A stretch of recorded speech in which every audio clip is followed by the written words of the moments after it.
آیا سمجھ میں؟ کتیبن اور محارب کا قاعدہ، جو الف یا تصغیر یا کسرے کے بعد آئے اس کو یا سے بدلنا ضروری.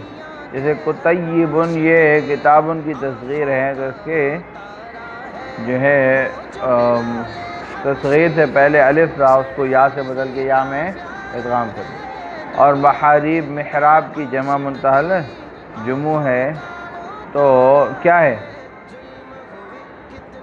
اب جب اس کی جمع بنائی تو کسرے کے بعد الف واقع ہو رہا تھا تو اس الف کو یا سے بدل دیا، کیونکہ الف کسرے کے بعد پڑھا ہی نہیں جا سکتا نا، اس کا پڑھنا ممکن ہی نہیں ہے. بات آ گئی سمجھ میں؟ یہ یاد نہیں کرنا. آگے قوتل کا قاعدہ ہے،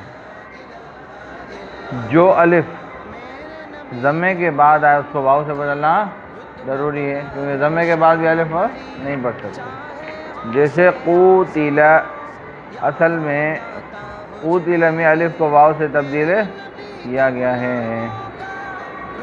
آئی بات سمجھ میں؟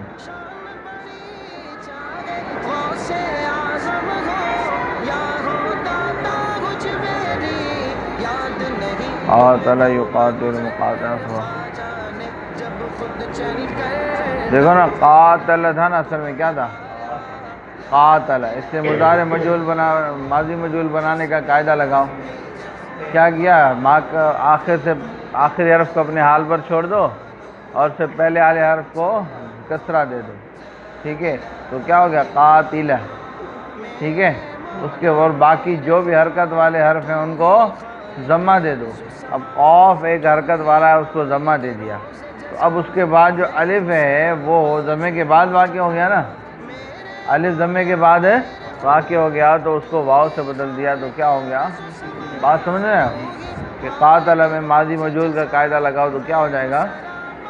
واو الف ضمے کے بعد آ جائے گا. بات آ گئی سمجھ میں؟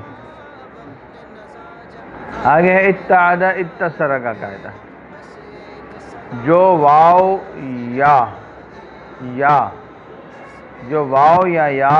فا افتعال کے مقابلے میں آئے اور اصل میں حمزہ نہ ہو، یعنی حمزے سے بدل کر نہ آئی ہو تو اس کو تا سے بدل کر تا افتعال میں ادغام کرنا ضروری ہے. جیسے ابتعد سے اتعد، ایتصر سے اتصر. بات آ گئی سمجھ میں؟ جو واو اور یا فا افتعال کے مقابلے میں آئے اور اصل میں حمزہ نہ ہو، ٹھیک ہے، تو اس کو تا سے بدل کر تا افتعال میں ادغام کرنا ضروری ہے. آئی بات سمجھ میں؟ جیسے ابتعد سے ابتعد، ایتصر سے ایتمر میں قاعدہ جاری نہیں ہوا اس لیے کہ یا اصل میں حمزہ تھی، اصل میں اعتمر تھا. کیا تھا؟ اعتمر. اس کو جو ہے وہ کیا ہے؟ رأس زیبن والے قانون سے یا سے بدل دیا. بات آ گئی سمجھ میں؟ ہاں بہرحال وہ رأس زیبن اس کا آج وقت کا قاعدہ ہے. بات آ گئی سمجھ میں؟ تو یہ دو قاعدے ہو گئے، دو آگے ہیں. اواعد کا قاعدہ، جب کلمے کے شروع میں دو واو متحرک آئیں، دو واو، تو پہلے واو کو حمزے سے بدلنا ضروری ہے. جیسے وواعد، کیا؟ ٹھیک ہے، زوارب جو مکسر کا صیغہ ہے سے اواعد، کیا؟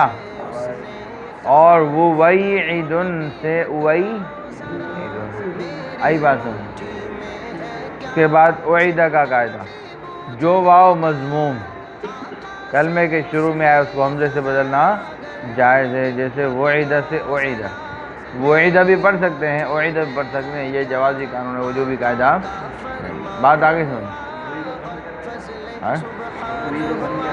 وعیدہ ہے نا، وعیدہ ماضی مجہول ہے نا، تو اس کو حمزے سے بدل کے اعیدہ پڑھنا بھی. بات آ گئی سمجھ میں؟ نہیں؟ ہاں، تو پہلا قانون جو ہے وہ قوتل کا ہے، یعنی جو الف ضمے کے بعد ہو وہ واو سے بدلے. ٹھیک ہے، اور دوسرا کیا ہے؟ باب افتعال کے فا کلمے کے یا اور واو ہو تو تا سے بدل کے تا میں ادغام ہو جائے. سمجھا؟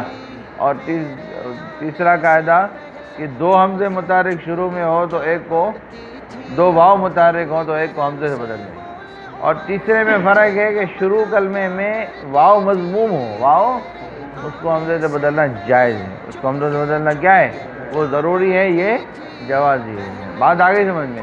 چلو ان کو یاد کرو، شاباش۔